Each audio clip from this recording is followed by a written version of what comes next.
나는 너희를 친구라고 부른다. 주님께서 여러분과 함께 또한 사제의 영과 함께 마르코가 전한 거룩한 복음입니다. 주님 영광 받으소서. 그때 예수님께서 제자들과 함께 군중을 가까이 부르시고 그들에게 말씀하셨다. 누구든지 내 뒤를 따르려면 자신을 버리고 제 십자가를 지고 나를 따라야 한다.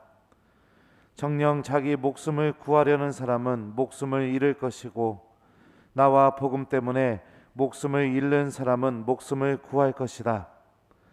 사람이 온 세상을 얻고도 제 목숨을 잃으면 무슨 소용이 있느냐? 사람이 제 목숨을 무엇과 바꿀 수 있겠느냐? 절개 없고 죄 많은 이 세대에서 누구든지 나와 내 말을 부끄럽게 여기면 사람의 아들도 아버지의 영광에 쌓여 거룩한 천사들과 함께 올 때에 그를 부끄럽게 여길 것이다.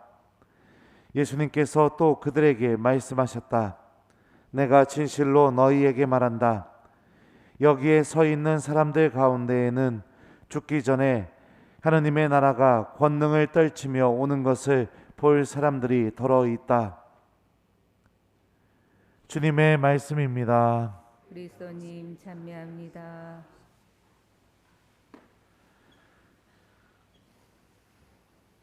오소서 성령님, 누구든지 내 뒤를 따르려면 자신을 버리고 제 십자가를 지고 나를 따라야 한다.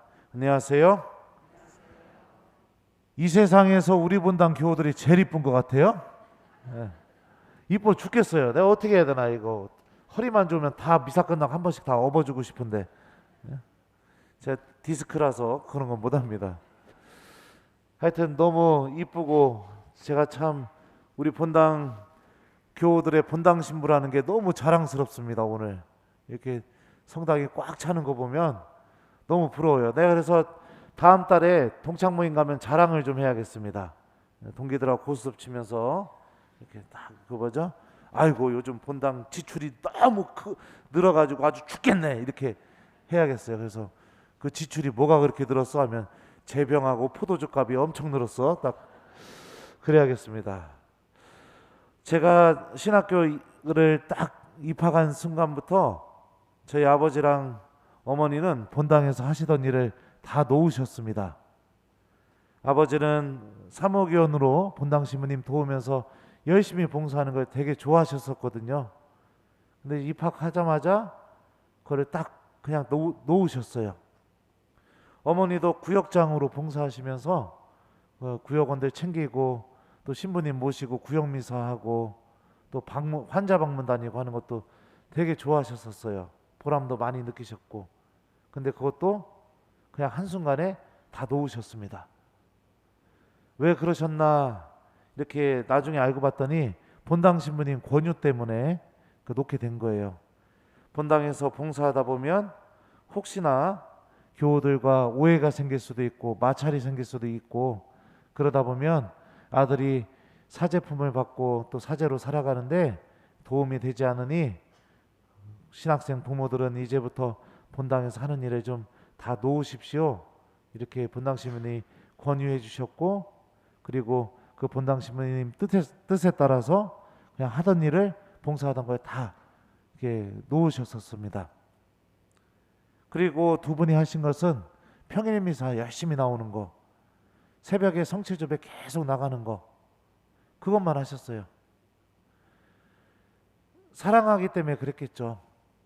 하느님을 사랑하고 또 아들을 사랑하고 그런 사랑하는 마음 때문에 신부님의 뜻이 지금 이 순간에는 내가 왜 이렇게까지 해야 되나 그런 생각이 들 수 있을지도 모르겠지만 그럼에도 불구하고 그 사랑하는 마음이 내 안에서 스물스물 올라오는 그런 내 마음을 눌러버리게 된 겁니다. 이기게 된 거죠. 내 뜻을 내려놓고 내가 하고 싶은 것을 포기하고 다른 누군가의 뜻을 따른다는 거, 그것은 사랑하지 않고서는 그 사람을 내가 정말로 사랑하지 않고서는 절대로 불가능한 그런 행동입니다. 오늘 복음에서 예수님께서는 누구든지 내 뒤를 따르려면 자신을 버리고 제 십자가를 지고 나를 따라야 한다 라고 이렇게 말씀하십니다. 이 말씀 안에 담겨져 있는 진짜 메시지는 무엇이냐? 예수님을 따르려면 정말로 예수님을 사랑하는 사람이 되어야 한다. 그게 바로 오늘 예수님이 우리에게 정말로 하고 싶은 말씀이라고 저는 생각이 듭니다. 사랑하게 되면 포기하는 것도 쉬워집니다. 사랑하게 되면 내 뜻보다 사랑하는 사람의 뜻이 더 중요하게 됩니다. 또 사랑하게 되면 어떻게 되나요? 상대방의 뜻을 실천해 주는 게 나의 기쁨이 됩니다. 내가 하고 싶은 것을 하는 것보다 내가 사랑하는 사람이 원하는 것을 내가 하나씩 해주게 됐을 때 그 사람이 기뻐하는 걸 보면 내 기쁨이 더 충만해지게 되죠. 그러니까 결국에 십자가를 지고 하느님을 따른다는 건 교우 여러분들, 내가 하느님을 정말로 사랑하는 사람이 되어야 된다는 것을 의미합니다. 사랑하려면 어떻게 될까요? 다 사랑해봤잖아요. 만나자마자 사랑하는 게 가능합니까? 가능한가 봅니다. 저는 그 예전에 짧은 연애 경험으로 봤을 때 만나자마자 사랑하는 것은 불가능하다고 저는 그렇게 생각합니다. 그냥 자꾸 만나다 보니까 어느 순간 그 사람이 자꾸 신경이 쓰이게 되게 되고, 자꾸 신경 쓰이게 되다 보니까 자꾸 관심이 가게 되고, 자꾸 관심이 가다 보니까 어느 순간부터 궁금해지기 시작하고, 궁금하다 보니까 보고 싶어지게 되고, 보고 싶어지다 보니까 그 사람 손도 좀 잡고 싶고, 그런 일이 벌어지지 않나요 보통? 다 중매 결혼하셨군요. 보통은 그렇게 합니다, 연애를. 신부님이 연애를 가르치고 있으니 참 환장하겠네요. 그러다 보면 어떻게 됩니까? 같이 있고 싶어지게 되고, 그리고 나서 시간이 좀 더 지나게 되면 그 사람 없으면 안 될 것 같고, 그리고 나서 마지막에 맺어지는 게 뭘까요? 사랑한 다음에 사랑이 첫 번째로 맺어내는 열매, 그게 뭘까요? 믿음입니다. 이제는 내가 그 사람을 믿는 사람이 되게 되는 겁니다. 그러니까 믿음이라는 거, 여러분들, 내가 오늘 이 순간부터 하느님을 열심히 믿어야지, 이거는 거짓말입니다. 불가능한 거예요. 오늘 야고보 사도가 믿음에 대해서 이야기합니다. 제가 한번 읽어드릴게요. 사람은 믿음만으로 의롭게 되는 게 아니라 실천으로 의롭게 됩니다. 믿음에는 실천이 반드시 동반되어야 된다. 진짜 믿음은 행동하는 믿음, 실천하는 믿음이다. 이렇게 얘기하고 있죠. 진짜 믿음이 되려면 오늘 복음 말씀처럼 진짜로 사랑하는 사람이 되어야 됩니다. 그리고 진짜로 사랑하는 사람이 되려면 어떻게 되느냐? 자주 만나야 됩니다. 함께하는 시간을 자주 가져야 됩니다. 그래야 정말로 사랑하는 관계가 맺어질 수 있는 거죠. 그러니까 신앙생활은 내가 하느님과 함께하는 시간을 조금씩 늘려가는 거. 그렇게 늘려가다 보면은 어느 순간에 내가 하느님을 사랑하는 사람이 되게 되고, 그 순간부터 내 뜻이 아니라 하느님의 뜻을 따르는 사람이 되게 되는 거. 그러다 보니까 어느 순간에 내가 하느님을 굳게 믿고 있는 사람이 되게 돼 있는 거고, 그리고 내 믿음이 나를 계속해서 움직이게 되는 이런 하나의 여정으로 들어가게 되는 게 바로 신앙생활입니다. 주일 미사 나왔으니까 신앙생활 다 했다. 이거는 굉장히 율법주의적인 사고방식에서 나오는 거고, 사랑이 없는 믿음, 실천이 없는 믿음, 의무감에 의해서 그냥 무엇인가를 했으니까 다 됐다라고 생각하는 자기 만족, 그것에 불과합니다. 사랑하는 우리 교우 여러분들, 저도 우리 본당에 와서 이제 2달 정도 지났어요. 여러분들과 매일 미사를 드리다 보니까 이제 제 마음속에서 여러분들을 사랑하는 마음이 조금씩 생기는 것 같아요.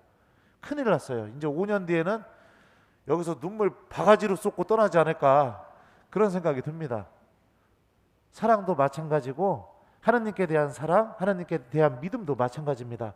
지금 내가 믿음이 없다고 느껴진다면, 지금 내가 하느님에 대한 믿음이 전혀 없다고 느껴진다면, 여러분들 내 자신을 비하하거나 내 자신을 자책하거나 그러지 마시고 우리 누군가를 사랑하는 방법, 그 방법을 선택하십시오. 하느님과 함께하는 시간을 많이 가지십시오.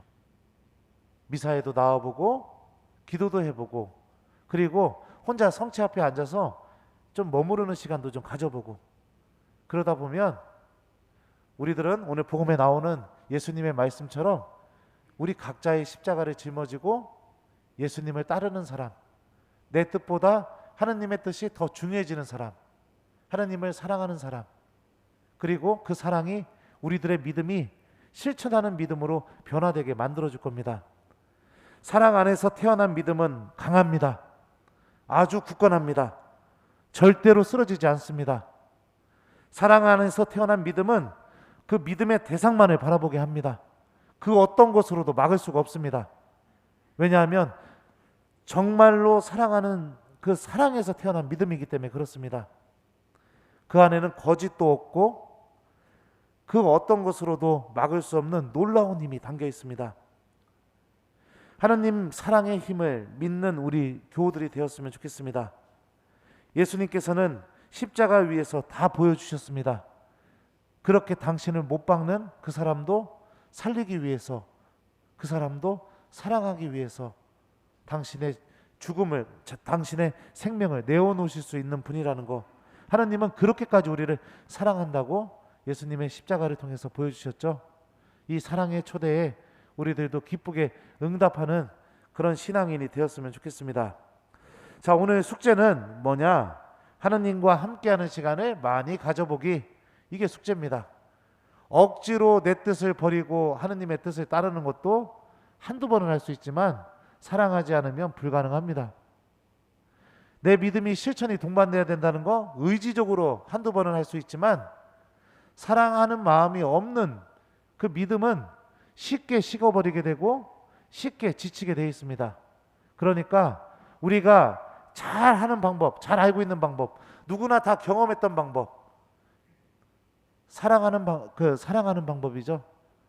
함께하는 시간을 많이 갖게 될 때 사랑할 수 있고, 사랑하다 보면 믿음이 생기게 되고, 그 믿음은 아주 견고하고 굳건하게 나를 움직이게 하는 힘을 갖고 있다는 거, 우리가 삶의 경험을 통해서 이미 체험했던 이 공식, 이거를 하나님께도 그대로 적용해 봤으면 좋겠어요. 그래서 오늘 뭐 어떤 기도가 됐던 아니면 성체조배가 됐던 하나님 말씀을 기억하고 실천하는 것이 됐던 하나님과 함께하는 시간을 많이 가져보는 하루, 요거를 좀 보내는 걸 숙제로 드리도록 하겠습니다. 누구든지 내 뒤를 따르려면 자신을 버리고 제 십자가를 지고 나를 따라야 한다. 아멘.